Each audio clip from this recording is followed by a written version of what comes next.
Good evening and thank you for joining KION News at 10 as we take a look out on this Tuesday evening in Santa Cruz, Central Coast, bracing for impact with a potential tsunami threat in the midst right now as we take another live look.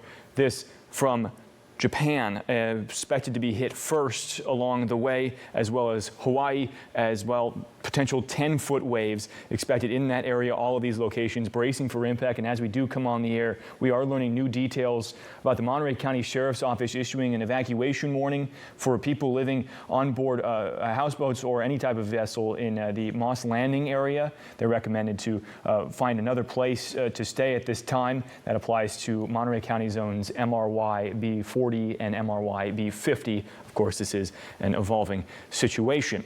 Tonight, the Central Coast, as I said, bracing for tsunami conditions after the largest earthquake in a decade and a half struck off Russia's Pacific coast. Ata Shaheen joins us now live from the Santa Cruz Harbor. Ata, how's it looking out there so far?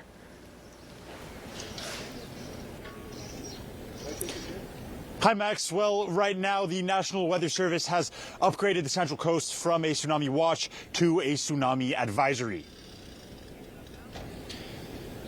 Marine biologist and boat captain Giancarlo Tomei was out at the Moss Landing Harbor earlier, tying extra lines to his boat to make sure it doesn't bang around too much. He said the bigger worry, however, is up here at the Santa Cruz Harbor. Basically, the way the Santa Cruz Harbor is cut out, there's nowhere for that water or that energy to go. So it just keeps going in and reverberating, going back and forth. So here in Moss Landing, I'm not really worried about it. But if you do want to see some damage, or most importantly, you want to be safe, or if you have boats in the North Santa Cruz Harbor and you can get out and get under that bridge, I would do it sooner than later. Because if you're having these rapid fluctuations with the tidal level, you might not clear that bridge. And just as Tomei suggested, a lot of people are out here pulling their boats up out of the water and onto the parking lot.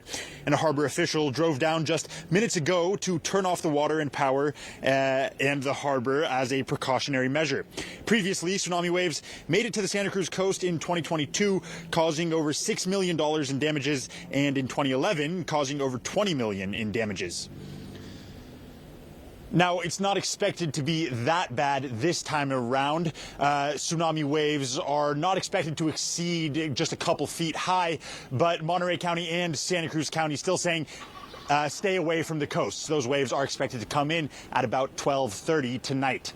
Reporting live in Santa Cruz, Ata Shaheen, KION News, Channel 46.